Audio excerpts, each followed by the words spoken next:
Hello friends, AIPMT NEET 2004 Newton's laws of motion and friction के इस question में हमें कहा है a block of mass m is placed on a smooth wedge of inclination theta. The whole system is accelerated horizontally so that the block does not slip on the wedge. The force exerted by the wedge on the block will be g is acceleration due to gravity. तो question में हमें कहा है कि smooth veg है, उस पर एक ब्लॉक रखा है जिसका मास m है और जो वेज है उसका इंक्लिनेशन का एंगल थीटा है. पूरे सिस्टम को हम एक्सेलरेट कर रहे हैं हॉरिजॉन्टल में ताकि ब्लॉक जो है वो स्लिप ना करे वेज पर से. तो हमसे पूछा है कि force exerted by the ways on the block क्या होगा. तो सबसे पहली चीज़ तो ये समझ लीजिए कि जो वेज है वो एक्चुअल में आपका इंक्लाइंड प्लेन जैसा ही होता है. बस फ़र्क इतना है कि इंक्लाइंड प्लेन जो होता है वो मूविंग नहीं होता, हम उसे क्वेश्चन में फिक्स्ड मानते हैं, जबकि यहाँ पर जो हमारा इंक्लाइंड प्लेन है वो मूविंग है. दूसरा, हमें कहा है कि ब्लॉक जो है वो स्लिप ना हो, जबकि यहाँ पे फ्रिक्शन एब्सेंट है क्योंकि क्वेश्चन में कहा है वेज स्मूथ है. तो हम पहले इंक्लाइन बनाते हैं, ब्लॉक बनाते हैं, एंगल थीटा दिखाते हैं और फिर क्वेश्चन को आगे प्रोसीड करते हैं. अब ये है आपका वेज, उस पे रखा हुआ ब्लॉक और एंगल थीटा.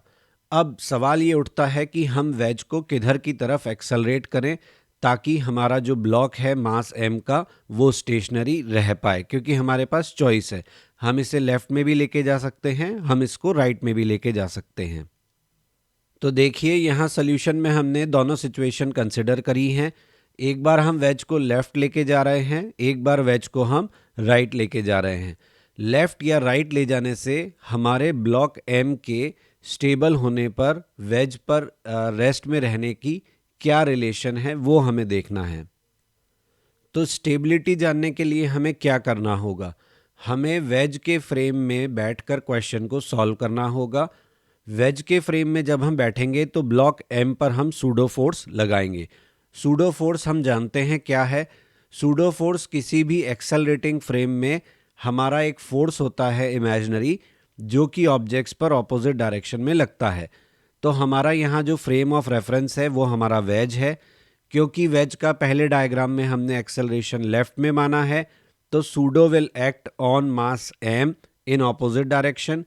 क्योंकि हमने राइट वाले डायग्राम में अपना एक्सेलरेशन राइट में माना है, तो pseudo will act in left direction.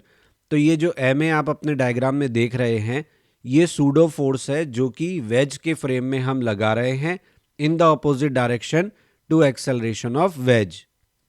तो अब एक्चुअल क्वेश्चन शुरू होता है. देखिए, हमने लेफ्ट वाले में जो हमारा एम ए था, जो सूडो फोर्स हमने लगाया था, उस सूडो फोर्स के कंपोनेंट किए हैं.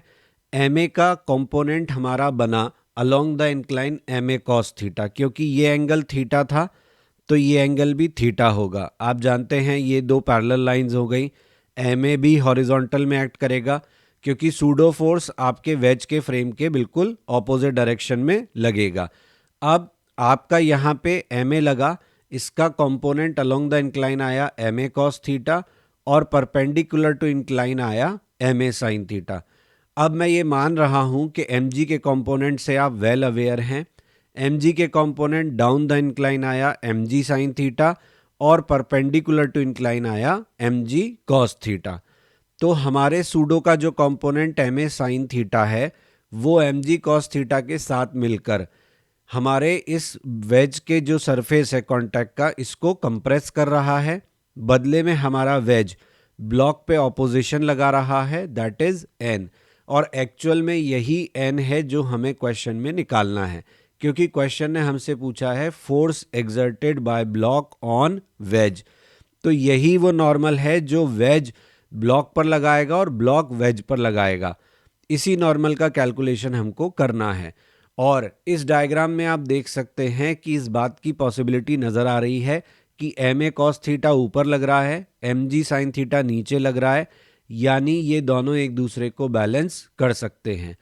राइट में मैंने एक नहीं सॉल्व किया है क्योंकि आप समझ रहे हैं एम ए कॉस थीटा अगर लेफ्ट में अलोंग द इंक्लाइन ऊपर लगा है तो राइट में ये अलोंग द इंक्लाइन नीचे लगेगा, और एम जी साइन थीटा तो ऑलरेडी नीचे लगता है, तो ये दोनों मिलकर उसको नीचे ही लाएंगे. तो स्टेबल वो कैसे रहेगा?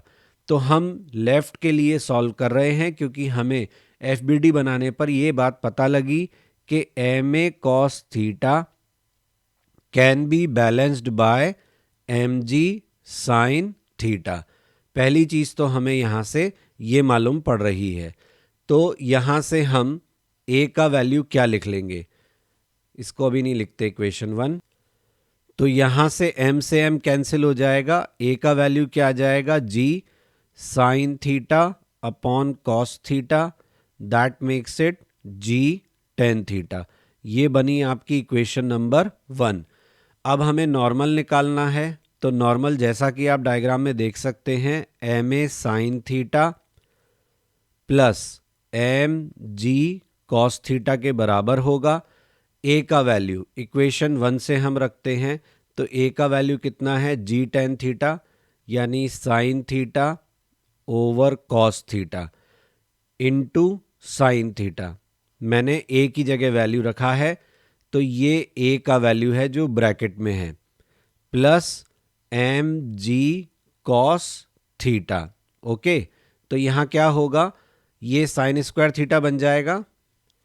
तो यहां से नॉर्मल का वैल्यू हमें मिला MG, कॉमन ले लें बाहर क्योंकि दोनों में MG वाला टर्म है, sine square theta upon cos theta plus cos theta. अब आपको दिख ही गया है कि क्या होने वाला है। कॉस थीटा का हमने LCM लिया, तो क्या होगा, कॉस थीटा और ये बन जाएगा sine square theta plus cos square theta, तो ये हो जाएगा 1। तो नॉर्मल का वैल्यू क्या आ जाएगा, MG upon cos theta. So n is equal to MG by cos theta is the answer.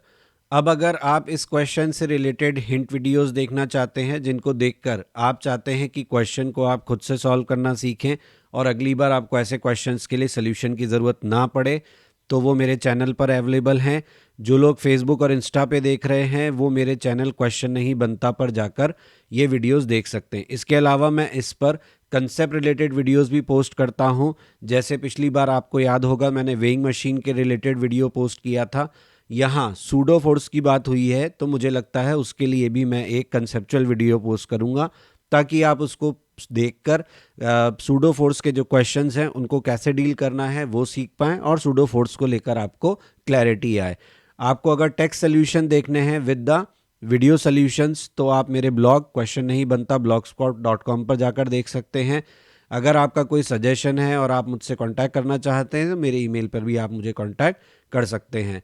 Facebook page पर भी हम अवेलेबल हैं।